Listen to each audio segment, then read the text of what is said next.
Assalamualaikum warahmatullahi wabarakatuh. Teman-teman semuanya, selamat bergabung lagi di channel Dimas Ken Abu PPT dan channel Pade Production. Ini adalah video kolaborasi berdua untuk mengisi kelas online anti pencucian uang. Ini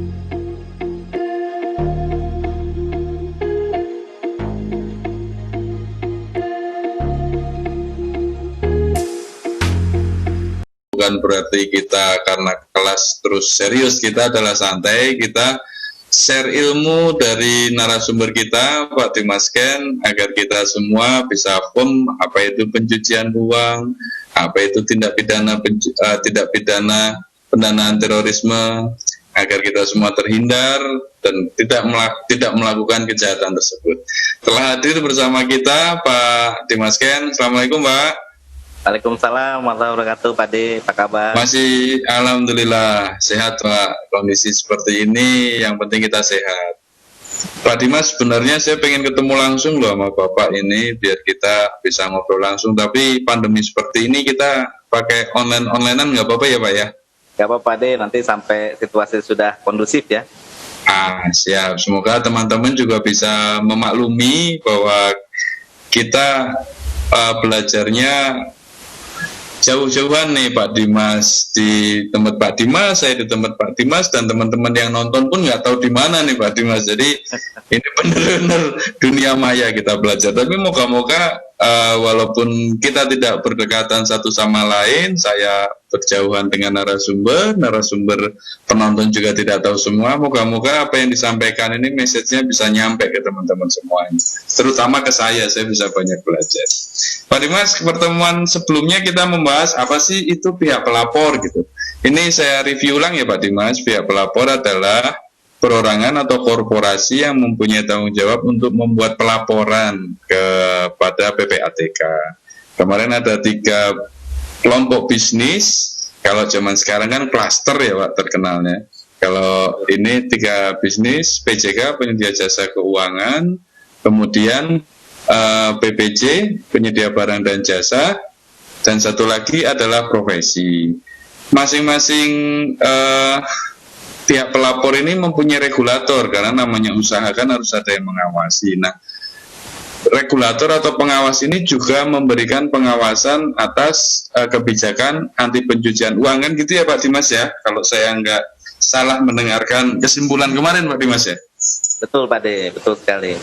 Jadi, ada program update yang harus dilaksanakan ya, utamanya adalah melakukan customer due diligence. Nah, itu yang ngawasi adalah masing-masing lembaga pengawas dan pengatur. Oke, pertemuan kali ini kita perdalam lagi Pak Dimas. Apa sih kewajiban dari pihak pelapor itu Pak Dimas? Karena sekali lagi ini ke materi, waktu dan tempat saya persilahkan ke Pak Dimas. Oke, baik, kita masuk ke slide selanjutnya nih Pak De. Oke. Nah, ini kewajiban pelaporan ya kita. Nah, kalau kita lihat di sini ya, jadi kalau untuk kategori penyedia jasa keuangan ya, jadi kalau penyedia keuangan saya singgung di yang pertemuan sebelumnya, ada PJK yang diawasi oleh OJK karena terkait dengan kegiatan funding ya, atau simpanan, lending, ataupun kemudian pinjaman, ataupun fee-based income yang terkait dengan produk-produk perbankan ya, pasar modal maupun lembaga keuangan non-bank. Ada juga kategori PJK yang masuk dalam kelompok PJSP, penyelenggara jasa sistem pembayaran. Ada dia KUPA ya, atau money changer. Ada lagi apa namanya money remittance ya. Ada juga dompet elektronik atau e-wallet ya, dan juga APMK atau alat pembayaran menggunakan kartu seperti e-tol ya, itu yang berbasisnya kartu sebagai alat pembayaran.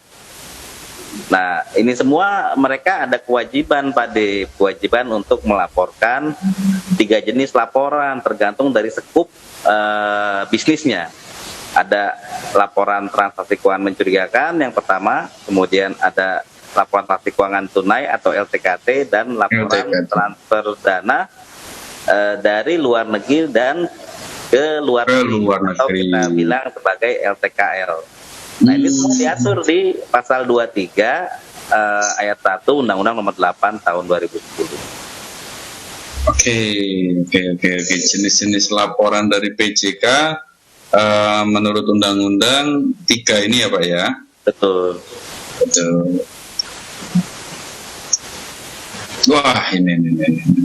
Saya baru mau nanya. Untuk saya klik dulu. Kalau nggak saya klik, ketahuan saya nggak ngeklik slide-nya ini. Perbedaan laporan TKM. TKM itu transaksi keuangan mencurigakan ya Pak? Betul Pak D. Kemudian TKT, transaksi keuangan tunai. Betul.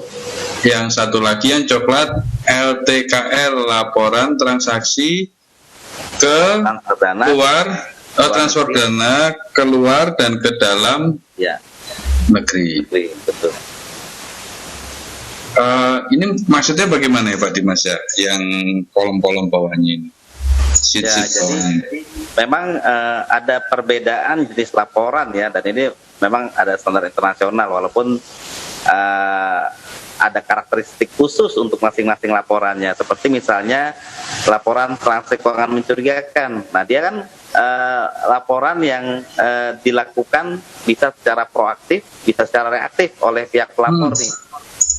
Nah, kalau yang ini dia karakteristiknya tidak ada batasan jumlah transaksi Pak D, asal dia mencurigakan, tidak sesuai dengan profil, ataupun tidak bertujuan menghindari pelaporan, atau terkait dengan dana yang berasal dari hasil kejahatan. Nah, itu dia wajib dilaporkan oleh pihak pelapor. Hanya saja kalau secara proaktif mereka dilaporkan berdasarkan self assessment dari pihak pelapor. Jadi mereka sendiri melakukan CDD, customer due diligence, kemudian mengidentifikasi transaksi yang anomali, yang tidak wajar, baru kemudian melakukan analisa sampai melaporkan transaksi keuangan mencurigakan kalau mereka menilai itu memang mencurigakan, ada sesuatu lah gitu ya. Nah, itu bisa terhadap semua jenis transaksi, bisa transaksi simpanan, bisa transaksi pemberian kredit, bisa transaksi transfer, setoran tunai, tarik tunai, apapun dia Pak D. Nggak ada batasannya. Dan jangka waktunya itu dibatasi 3 hari sejak diketahui dia secara proaktif. Artinya apa? 3 hari sejak diketahui itu 3 hari sejak proses analisis selesai di divisi kepatuhan, kemudian laporan tersebut kertas kerjanya ada di meja direksi kepatuhan ya, atau meja pejabat pelapor, kemudian di approve. Nah, 3 hari itu sejak itu berlaku. Sejak di approve oleh pimpinan ya. Betul. Tapi ada juga yang secara reaktif Pak D untuk LTKM. Kalau misalnya diminta oleh PPATK dalam rangka analisis pemeriksaan, nah ini dia batasannya 3 hari sejak surat diterima oleh pejabat berwenang. Ini untuk teman-teman pihak pelapor di unit kepatuhan atau unit anti pencucian uang. LTKM ini nanti akan kita ulas mendalam lagi setelah ini. Intinya adalah 3 hari setelah proses analisis yang dilakukan oleh pimpinan tertinggi atau yang diberi wewenang direksi, atau 3 hari setelah ada surat dari permintaan dari PPATK gitu ya Pak Dimas ya. Betul, selama suratnya menyebutkan ada permintaan informasi dalam bentuk LTKM, nah mereka 3 hari sejak terima wajib lapor. Nah, itu yang menjadi karakteristik khusus untuk membedakan dengan laporan lainnya seperti LTKT dan LTKL. Apa itu LTKM, apa itu LTKT, apa itu LTKL, nanti kita mendalam lagi di pertemuan berikutnya Pak Dimas. Ini kita sampaikan dulu dasar-dasarnya ya Pak Dimas ya. Ya. Untuk teman-teman pihak pelapor biar bisa mengikuti ini dan tahu apa bedanya. Monggo Pak Dimas.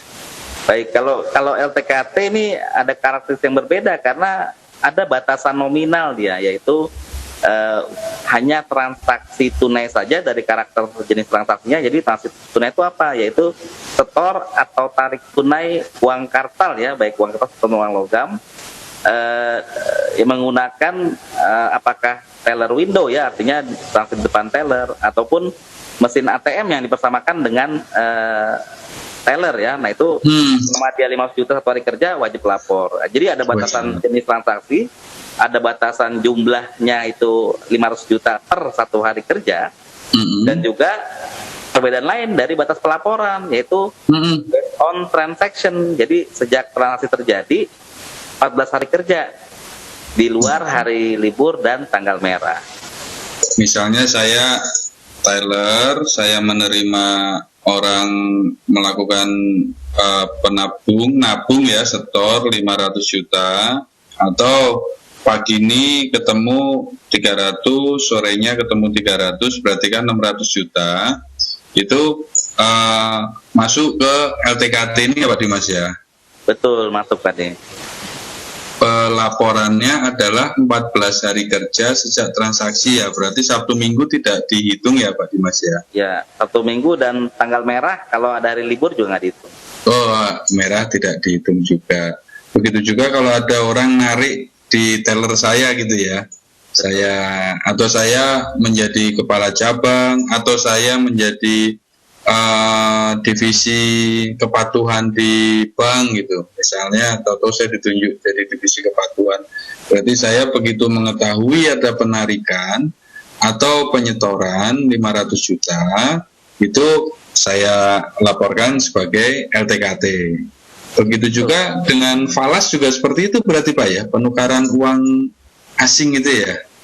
Betul, jadi money changer juga sama ya, ada dia kalau misalnya tukar ya, uang cashnya dalam bentuk falas, dia ditukar dapatnya rupiah, jumlahnya mencapai batasan 500 juta, maka wajib lapor si money changernya.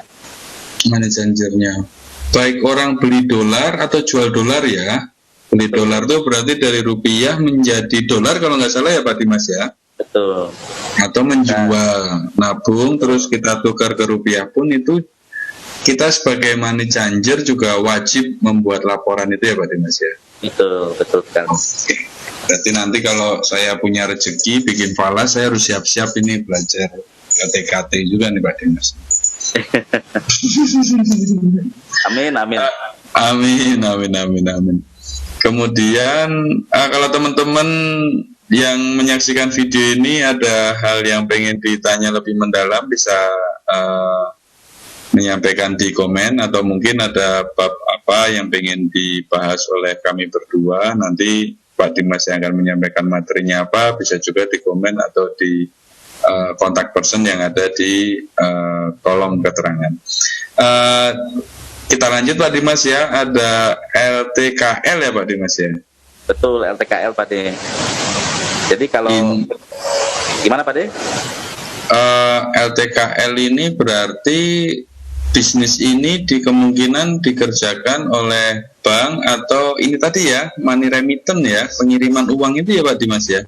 Betul sekali Pak De. Jadi memang kalau kita dari definisinya saja, laporan transfer dana dari dan ke luar negeri, LTKL ya, itu artinya ada lalu lintas uang yang ditransfer secara elektronis dari Indonesia ke luar negeri atau dari luar negeri ke rekening falas di Indonesia. Ya. Berapapun itu ada kewajiban untuk membuat laporan ya Pak? Betul, jadi tidak ada batasan jumlah transaksi, sepanjang dia itu dilakukan untuk kepentingan nasabah, apakah terjadi di bank umum yang sudah menjadi bank devisa ya, atau penyelenggara transfer dana, maka itu wajib dilaporkan, nggak ada batasannya Pak ya, berapapun. Ya, siap. Terima kasih banyak nih Pak Dimas. Jadi untuk tadi pihak pelapor yang masuk kategori PJK, mungkin saya back lagi biar teman-teman mengingat lagi, saya pun biar mengingat. Nah ini PJK, ada 16 usaha di situ ya Pak Dimas ya, dari perbankan, pembiayaan, dana efek dan lain-lain, teman-teman di sini semua. Kewajibannya berdasarkan Undang-Undang Nomor 8 adalah 3, LTKM, LTKT, dan LTKL.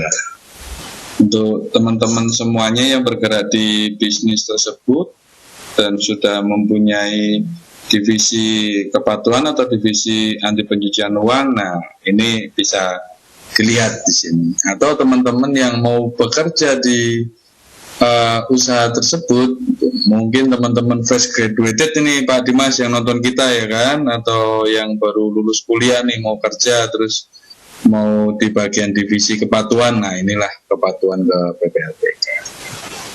Ya betul Pak.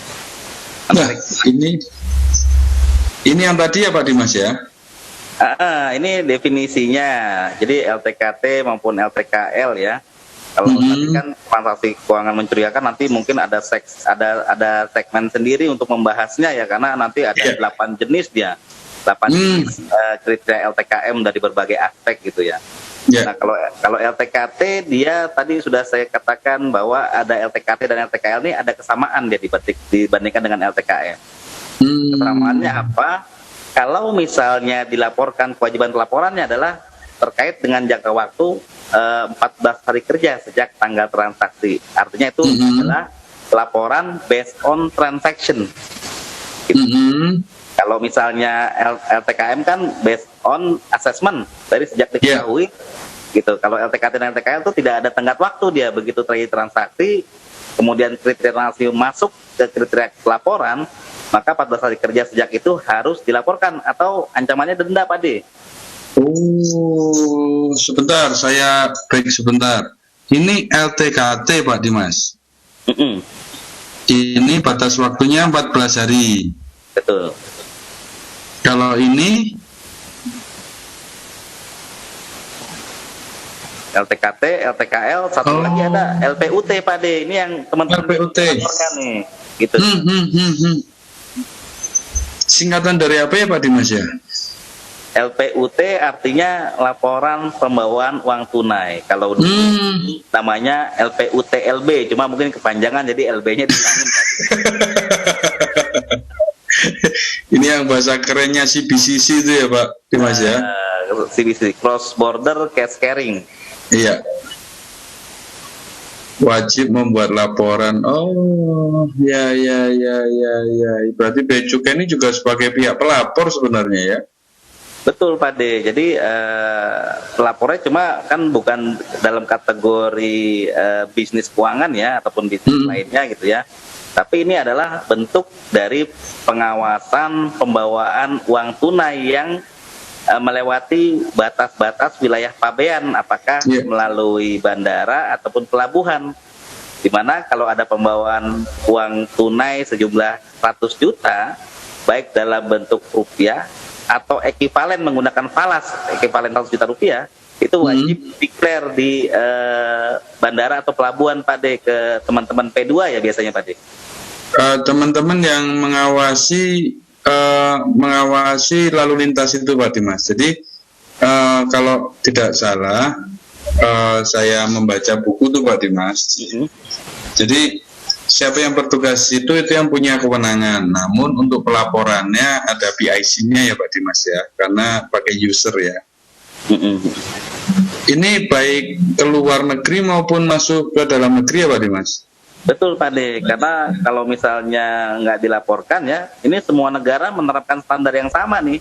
Jadi kalau kita bawa uang ke Singapura, kemudian kita sudah declare di bandara bawa uang 100 juta gitu ya, nanti sampai di Singapura pun baru belum mendarat tuh sudah dibagikan lagi, ada form lagi, kalau kita bawa uang kita wajib lapor lagi di Singapura.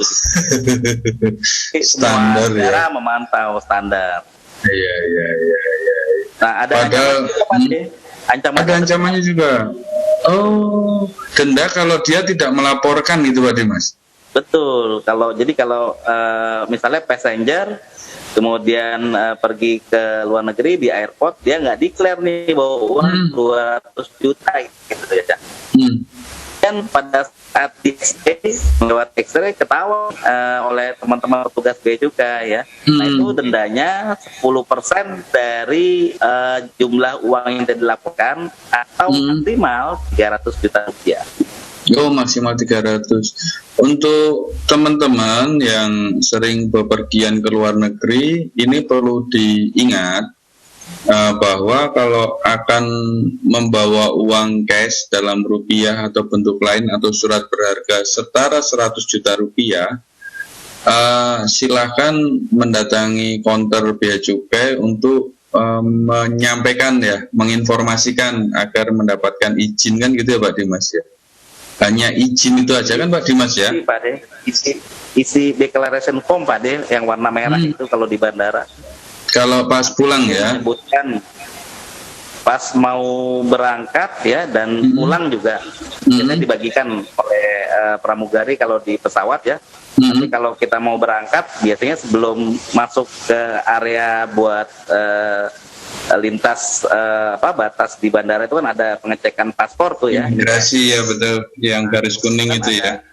Betul, itu ada nanti dia biasanya pada saat check-in itu diberikan form untuk pelaporan. Jadi nanti pada saat kita masuk ke area itu kita sudah berikan declaration form itu ke petugas bea cukai. Isinya standar saja, nama, identitas, nomor paspor, kemudian jumlah uang, alasan pembuangan tunai dan negara tujuan. Oh, jadi tidak perlu izin tertulis, hanya menyampaikan sepanjang alasan jelas, nama, alamat, nomor paspor jelas, pasti akan diberi izin.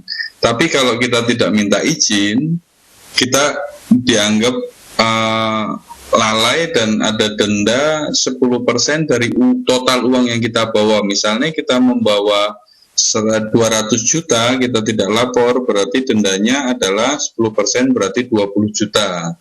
Tapi maksimalnya adalah 300 juta apabila kita bawanya banyak. Misalnya bawa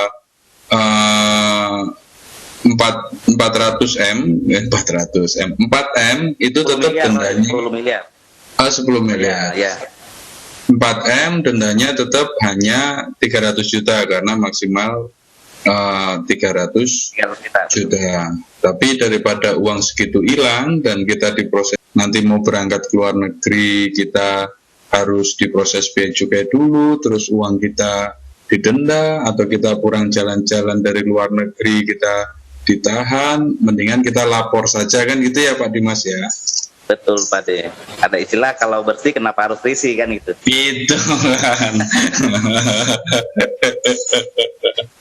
Jadi LTKT, LTKL ini ada maksimal waktunya, dan apabila rekan-rekan teman-teman pihak pelapor PJK penyedia jasa keuangan terlambat, ada sanksi yang akan diterima apabila terlambat gitu ya Pak Dimas ya. Betul Pak De. Salah mos. Nah ini konsep ini mau kita bahas sekarang atau nanti Pak Dimas? Ini bagusnya sih dipisah ya. Tadi udah berapa lama ya? Boleh. Ini kita sudah 25 menit. Oh iya udah cukup Pak De. Perbanyak konten. Itu biar panjang. Ya. Pak Dimas, terima kasih banyak loh ini. Teman-teman pihak pelapor, teman-teman yang pengen bekerja sebagai pihak pelapor, atau saya sendiri orang umum yang tidak tahu apa itu pihak pelapor, kali ini dengan video ini menjadi tahu apa sih laporan-laporan yang harus disampaikan sesuai Undang-Undang Nomor 8 2010. Saya review ulang, ada LTKM, laporan transaksi keuangan mencurigakan, itu maksimal adalah penyampaiannya 3 hari setelah analisis atau 3 hari setelah surat permintaan untuk mengisi LTKM oleh PPATK diterima. Apa itu LTKM? Nanti kita bahas lagi ya Pak Dimas ya, biar lebih mendalam. Kemudian ada LTKT, adalah transaksi sehari dengan maksimal 500 juta, laporan transaksi keuangan tunai, penyetoran atau pengambilan secara cash, uang kartal, uang berbentuk uang, itu sehari maksimal 500 juta, itu juga dilaporkan oleh penyedia jasa keuangan, bisa itu bank, bisa itu money remittance, bisa itu falas, dan lain-lain. Dilaporkan maksimal 14 hari kerja, jadi kalau Sabtu Minggu tanggal merah tidak dihitung. Kemudian ada LTKL, laporan transaksi transfer, laporan transfer ke dalam dan keluar negeri. Gitu ya Pak Dimas ya, LTKL itu Pak Dimas ya. Betul. Jadi segala bentuk bisnis transaksi transfer keluar atau menerima transfer dari luar negeri yang dilakukan oleh penyedia jasa keuangan, bank atau money remittance, itu wajib dibuat laporannya juga. Itu juga ada maksimal 14 hari kerja sejak transaksi. Kemudian ada satu transaksi lagi yang disampaikan oleh Bea Cukai. Biasanya Bea Cukai yang mempunyai kantor pengawasan lalu lintas orang, baik itu melalui bandara atau melalui kapal untuk tujuan luar negeri. Itu ada, setiap penumpang wajib menyampaikan izin kepada Bea Cukai apabila membawa uang, baik rupiah atau uang asing atau kertas berharga, surat berharga senilai 100 juta ke atas. Apabila penumpang tidak melaporkan, baik penumpang yang akan berangkat atau masuk ke dalam negeri tidak melaporkan, ada sanksi 10% atau maksimal sanksinya 300 juta apabila kita tidak melapor. Moga-moga video ini bermanfaat untuk semuanya, baik teman-teman yang bekerja di sektor penyedia jasa keuangan atau teman-teman yang sedang ingin mempelajari anti pencucian uang, atau untuk masyarakat umum seperti saya. Moga-moga bisa mengikuti video ini. Pertemuan berikutnya kita akan membahas apa ya Pak Dimas? Mungkin kita akan memperdalam tentang transaksi keuangan mencurigakan dulu Pak Di. Ini sangat menarik karena laporan transaksi keuangan mencurigakan ini base-nya sebagai analisa sendiri ya Pak Dimas ya? Betul, dia jadi bahan bakar utama untuk analisa lebih lanjut ya di lembaga intelijen keuangan. Siap, jangan lewatkan video selanjutnya dari kami, hanya ada di channel Dimas Ken Abu PPT dan channel Pak D Production. Apabila ada kritik, saran, permintaan teman-teman tentang apa yang akan kami review atau kami pelajari, silakan di komen atau menghubungi kontak pribadi kami. Pak Dimas, terima kasih banyak Pak Dimas. Sampai ketemu di pertemuan berikutnya ya Pak Dimas ya. Siap, makasih Pak D. Terima kasih. Waalaikumsalam warahmatullahi wabarakatuh.